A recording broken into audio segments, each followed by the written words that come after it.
दो घनों जिनमें प्रत्येक का आयतन 64 सेंटीमीटर क्यूब है के संलग्न फलकों को मिलाकर एक ठोस बनाया जाता है। तो इससे प्राप्त घन का पृष्ठीय क्षेत्रफल ज्ञात कीजिए, यानी ज्ञात करना है हमको। ठीक है, दो घन दिया है,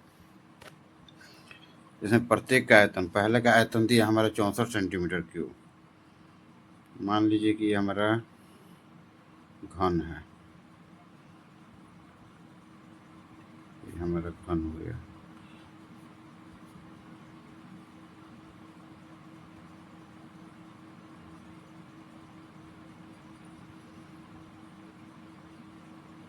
ये हमारा घन हो गया।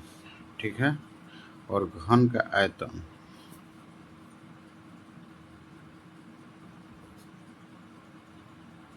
घन का आयतन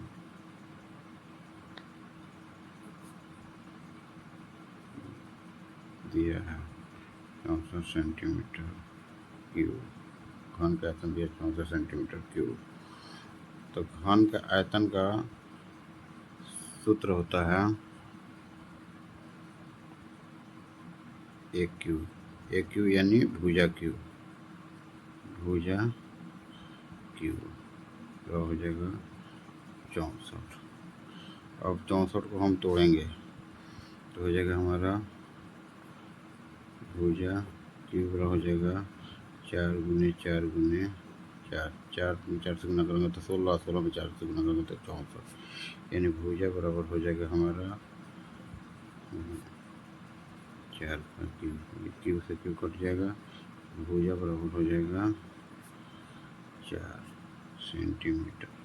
भुजा का मान हो गया, यानी ये जो है ये हो जाएगा 4 सेंटीमीटर, ये भी हो जाएगा हमारा, चौड़ाई भी हो जाएगा 4 सेंटीमीटर, और ये हो जाएगा लंबाई भी हो जाएगा 4 सेंटीमीटर। ये हमारा क्या हो जाएगा, ऊंचाई हो जाएगा 4 सेंटीमीटर। अब यही जो घन दिया है, ये घन दिया है, इस घन को हमको दोनों फलकों को जोड़कर एक घनाभ बनाया गया है।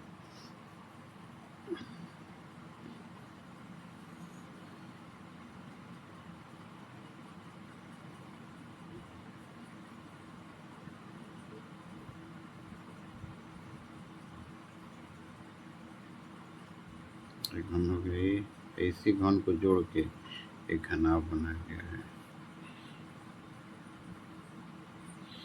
इस तरह से हमारा घनाभ बन गया।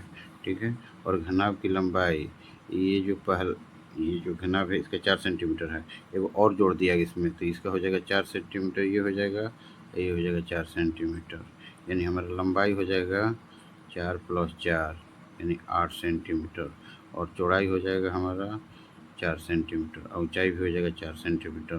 तो चौड़ाई भी हो जाएगा 4 सेंटीमीटर और ऊंचाई भी हो जाएगा 4 सेंटीमीटर। और हमको बनाना है घनाभ का पृष्ठीय क्षेत्रफल। घनाभ का संपूर्ण कहिए चाहे पृष्ठीय क्षेत्रफल, संपूर्ण पृष्ठीय क्षेत्रफल, इसका सूत्र होता है 2 × LB BH और HL। 2 का 2 हो जाएगा, लंबाई हो जाएगा 8 × 4 + 4 × 4, चौड़ाई भी 4 है और चौड़ाई 4 है, लंबाई 8 है। 8 में 4 से गुना करेंगे तो 32, 4 में 4 से गुना करेंगे तो 16, 8 में 4 से गुना करेंगे तो 32, 32 32 64 और 16 80, तो 80 में 2 से गुना होगा तो 80 दूनी 160 सेंटीमीटर स्क्वायर, इसका आंसर हो जाएगा। कोई बर्तन एक खोखले अर्धगोले के आकार का है जिसके ऊपर एक खोखला बेलन अर्धरोपित है। अर्धगोले का व्यास 14 सेंटीमीटर है और इस बर्तन यानी पात्र की कुल ऊंचाई 13 सेंटीमीटर है। तो इस बर्तन का आंतरिक पृष्ठीय क्षेत्रफल ज्ञात करना है। चलिए हल करते हैं इसको।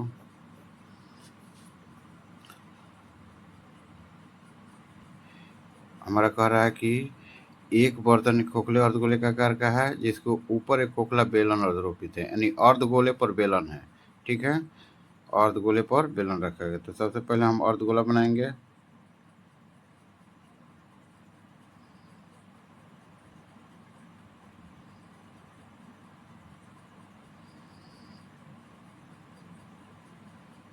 ये हमारा अर्धगोला हो गया। इस पर एक बेलन बनाएंगे।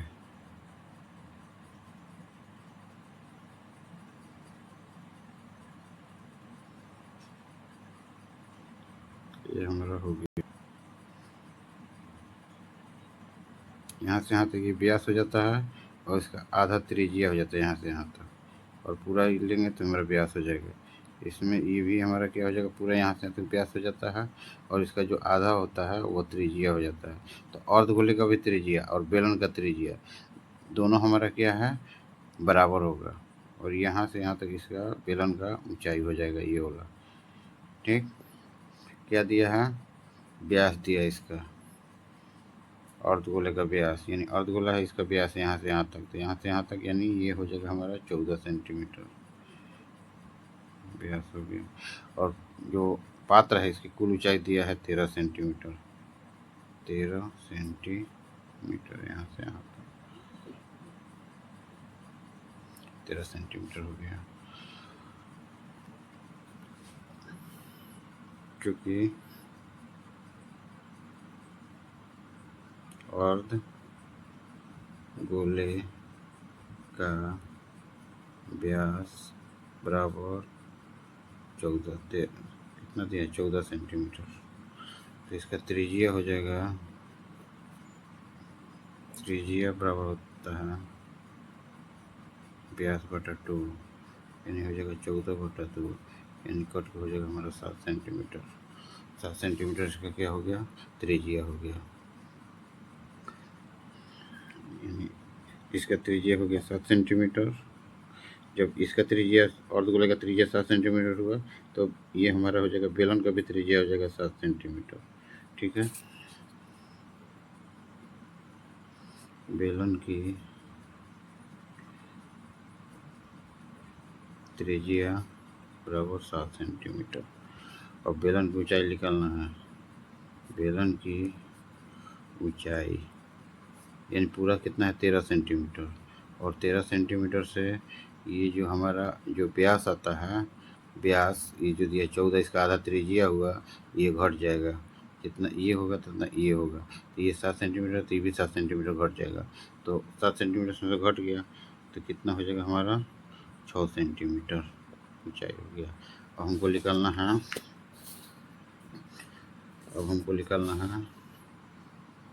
क्या निकालना है, पृष्ठीय क्षेत्रफल ज्ञात करना है बर्तन का।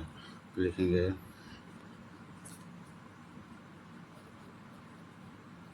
बर्तन का पृष्ठीय क्षेत्रफल बराबर हो जाएगा अर्धगोला, ये जो अर्धगोला दिया है, बेलन दिया है, तो अर्धगोला प्लस बेलन का पृष्ठीय क्षेत्रफल।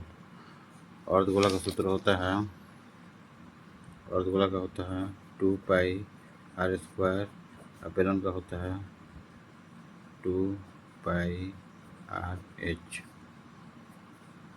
इसमें से 2, दोनों में 2 है, तो 2 बाहर निकल जाएगा, पाई पे बाहर निकल जाएगा, तो 2 पाई r भी है, इसमें 2, इसमें एगो, तो इसमें से एगो r बाहर निकल जाएगा, तो बचा कितना, एगो r बचा, एगो इसमें 2 पाई r बाहर निकल गया, तो h बचा।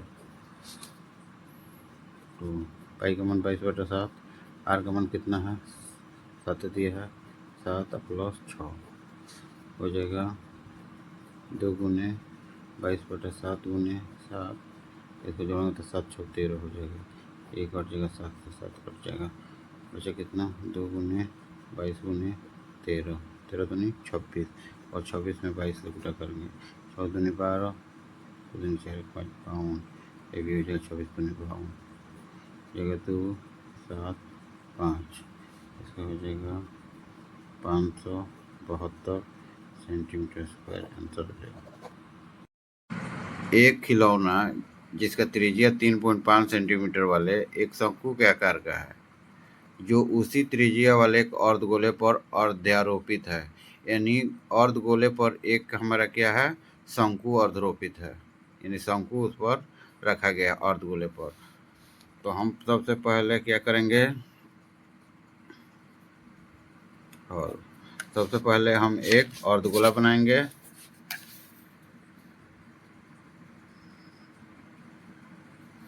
सबसे पहले हम एक अर्धगोला बनाएंगे।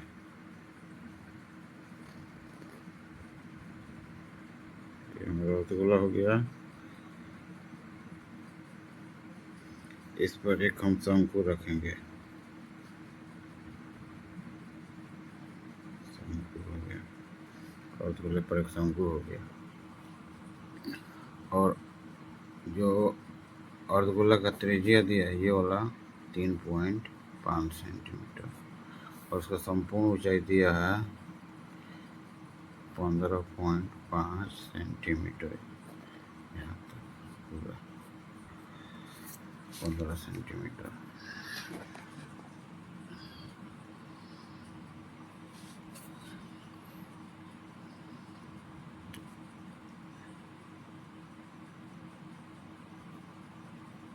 शंकु की त्रिज्या बराबर 3.5 सेंटीमीटर।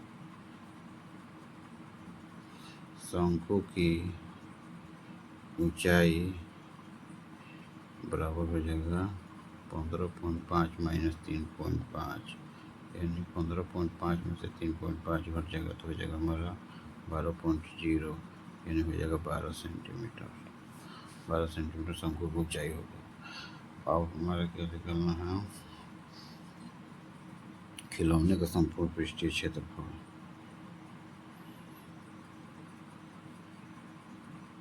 खिलौने का संपूर्ण पृष्ठीय क्षेत्रफल बराबर हो जाएगा शंकु प्लस अर्धगोला। अर्धगोला का पृष्ठीय क्षेत्रफल। तो शंकु का होता है पाई आर एल, और अर्धगोला का होता है 2 पाई आर स्क्वायर। इसमें से पाई आर बाहर निकाल लेंगे, बचा कितना एल, इसमें बचा 2r। तो एल बराबर हमारा हो जाता है, एल बराबर होगा √h² plus r square. h है 12 का स्क्वायर प्लस 3.5 का स्क्वायर। 12 का स्क्वायर होता है 144, 35 3.5 का हो जाएगा 12.25। करेंगे तो इसका हो जाएगा 156.25 सेंट, इतना हो जाएगा। इसका करेंगे तो हो जाएगा हमारा 12.5 सेंटीमीटर। ये हमारा हो गया एल, तिर्यक ऊंचाई। हो जाएगा पाई का वैल्यू होता है 22/7, आर का मान हो जाएगा 3.5, एल हो गया हमारा, एल हो गया 12.5 प्लस 2 गुने 3.5 हो जाएगा 22/7 गुने 3.5 हो जाएगा 12.5 प्लस 3.5 ऐसे 2 से गुना करेंगे तो हो जाएगा 7.0। 22/7 गुने 3.5 गुना हो जाएगा 12×7 19.5 हो जाएगा 22/7 गुने 35 पॉइंट के लिए पॉइंट हटेगा तो 10 आ जाएगा, और ये हो जाएगा 10 कट गया। 7 5 35, 5 दूनी 2 से कट गया 11 से। अब हो जाएगा हमारा 11 गुने 195 बटा 10। अब 11 में 195 से गुना करेंगे, 195 में 11 से तो हो जाएगा 195, या फिर हो जाएगा 195 5 9 5 14 9 10 11 2 हो जाएगा हमारा 11 को काटा में हो जाएगा कितना 21 45 बटा 10। और इसको हल करेंगे तो कितना हो जाएगा, एक पॉइंट हट एगो जीरो है तो पॉइंट एक अंक पॉइंट आ जाएगा, तो हो जाएगा 214.5 सेंटीमीटर। ये हमारा आंसर हो गया।